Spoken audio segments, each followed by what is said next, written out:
कोहली का विराट अवतार, run chase इस खिलाड़ी के डीएनए में बसा है और इनकी बॉडी के एक एक खुलिये को अगर देखा जाए तो फार्मूला वन का वो फार्मूला इस खिलाड़ी के जिस्म में, इस खिलाड़ी के गेम प्ले में, इस खिलाड़ी की कैलकुलेशन में बसा है। और आरसीबी के नजरिए से देवदत्त पाडिक्कल की वो इनिंग्स अगर नजरअंदाज कर दी जाए तो ये भी ज्यादती होगी। रॉयल चैलेंजर्स बेंगलुरु, मैं कहूंगा रॉयल चैंपियंस बेंगलुरु, एक दफा फिर स्टेटमेंट के साथ आए आईपीएल 2026 में, क्योंकि टाइटल डिफेंड कर रहे हैं, वो दावेदारी है टाइटल डिफेंड करने की। तो इस मुकाबले की चर्चा करेंगे, विराट कोहली की बात करेंगे, जैकब डफी की बात करेंगे, पार्टिकल की ऑब्वियसली बात करेंगे, क्योंकि ये जीत नहीं है, ये एक छाप है तमाम टीमों के सामने, खासतौर पर एमआई और सीएसके के सामने के जो आपने काम किया लगातार टाइटल जीतने वाला, वो हम भी जीत सकते हैं। फिर एमआई वर्सेस केकेआर, वो मुकाबला भी बड़ा इंपॉर्टेंट है। तो आईपीएल पे जो आपको तज्जिए मिलेंगे वो इसी चैनल पर मिलेंगे। वीडियो को लाइक और शेयर करेंगे और कमेंट सेक्शन में बताएंगे कि भाई का गला खराब है, तबीयत खराब है, फिर भी जिस एनर्जी और जिस जोश के साथ, जिस पैशन के साथ काम कर रहा हूं उसकी थोड़ी सी तारीफ बनती है ना। मतलब प्रोड्यूसर साहब, वो चैनल के मालिक को नहीं बताना, मैं यहां पर काम करना शुरू कर देता हूं। मुकाबला होता है, आरसीबी की टीम टॉस जीतती है और कहते हैं गेंदबाजी करेंगे। आप गेंदबाजी करेंगे तो आप सोच रहे थे कि बहुत बड़ा लूप होल है यार, यश दयाल जो कि थर्ड हाईएस्ट विकेट टेकर थे लास्ट सीजन में, जहां आपने ट्रॉफी जीती थी वो अवेलेबल नहीं है, उपलब्ध नहीं थे वहां पर जोश हेजलवुड। तो फिर लोग सोच रहे थे कि हेजलवुड नहीं है यार, तने तनहा अपने कंधों पर गेंदबाजी का बोझ उठाया था पिछले सीजन, खासतौर पर जब आप उन प्ले ऑफ मैचेस की बात कर रहे थे। भुवी ने भी अच्छा योगदान निभाया था, लेकिन जोश हेजलवुड एक अलग लेवल के गेंदबाज वो नहीं थे, तो थोड़ी सी समस्या थी, थोड़ी सी दिक्कत थी। आरसीबी ने 2.30 करोड़ में एक खिलाड़ी को साइन किया था, जैकब डफी। टी20 वर्ल्ड कप अच्छा नहीं किया, उससे पहले साल जो 2025 का साल खेला था वो पूरा सीजन लाजवाब क्रिकेट खेली थी। और यहां पर जब आते हैं अभिषेक शर्मा, ट्रेविस हेड शुरू पर ही उनको चलता कर देते हैं और दिखाते हैं कि आरसीबी की जो कमजोर कड़ी होती थी गेंदबाजी, उसमें भी अब बहुत दमहम है।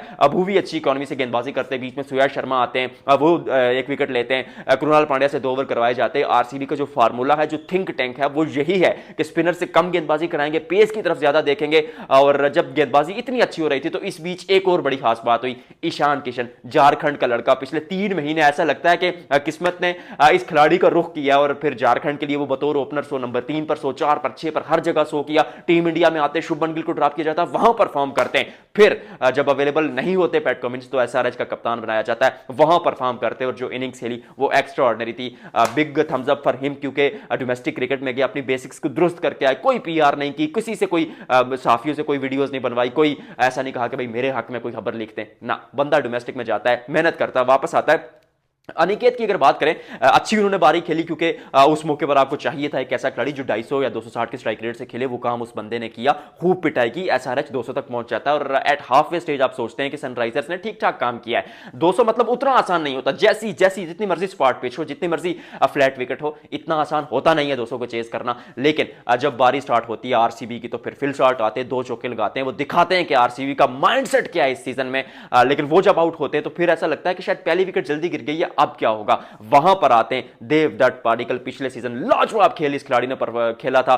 फिर जब डोमेस्टिक सीजन जो रिसेंटली खासतौर पर विजय हजारे ट्रॉफी खेली, वो 160 के ऊपर के स्ट्राइक रेट से रेगुलरली जो है वो ओडीआई क्रिकेट खेले। और वही जो अंदाज था, वही एक जो फॉर्म थी, वो लेकर इंडियन प्रीमियर लीग 2026 में आए। लाजवाब छक्के और विराट कोहली के साथ बल्लेबाजी कर रहे थे। मतलब सामने चेज मास्टर खड़ा हो तो आपको एक उम्मीद रहती है कि मैं अपना काम करता रहूंगा, बाकी का काम वो संभाल लेगा। विराट कोहली ने भी कहा कि जब वो स्लोअर वन पर उन्होंने मिड ऑफ के ऊपर से छक्का मारा तो मैंने उनको कहा कि भाई आपके बल्ले पर गेंद जो है वो लाजवाब तरीके से आ रही है, तो कंटिन्यू कीजिए, छक्के चौके लगाते रहिए। वही एक काम किया डेविड पाडिक्कल ने। और पाडिक्कल ने भी कहा कि जब विराट कोहली मेरे साथ बल्लेबाजी कर रहे थे तो ये चेज को आसान बना देता है, क्योंकि सामने चेज मास्टर था। और चेज मास्टर की अगर बात ना की जाए तो मतलब ये ज्यादती होगी हर एक वीडियो में मैं कहता हूं, क्योंकि कैरियर के उस स्टेज पर हैं जब किसी को कुछ प्रूव नहीं करना। मतलब he has done everything, he is Virat Kohli, everyone knows. तने तनहा मैचेस जिताने की काबिलियत बंदे में मौजूद है, लेकिन हर दिन एक नया चैलेंज, एक नया वो नई चुनौती के तौर पर लेते हैं। और फिर एफर्टलेस वो खड़े खड़े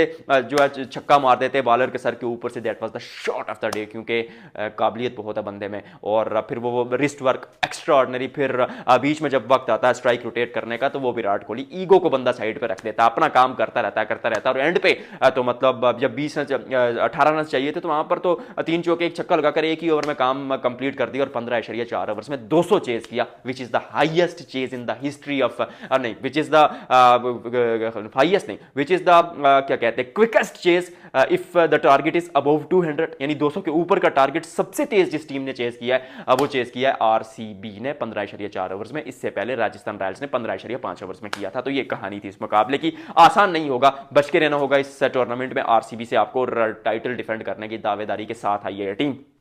एमआई के लिए समस्या यह है कि मिचेल सेंटनर अवेलेबल नहीं है, तो अल्लाह मोहम्मद मुजफ्फर को वहां पर खिला दीजिए। और ऊपर से ठीक ठाक है, रोहित शर्मा के साथ आप ओपनिंग करेंगे, क्विंटन डिकॉक को आप खिलाइए, बीच में तिलक आ जाएंगे, फिर हार्दिक लोअर ऑर्डर में मौजूद हैं। तो बल्लेबाजी मुंबई की ठीक ठाक है। मुझे ऐसा लगता है कि मुंबई को जो इशूज रहने वाले हैं वो ये रहने वाले हैं कि अगर आप कार्बिन बोस को खिलाते हैं तो फिर ट्रेंट बोल्ट को नहीं खिला पाते, फिर क्या बल्लेबाजी में गहराई थोड़ी कम हो जाएगी।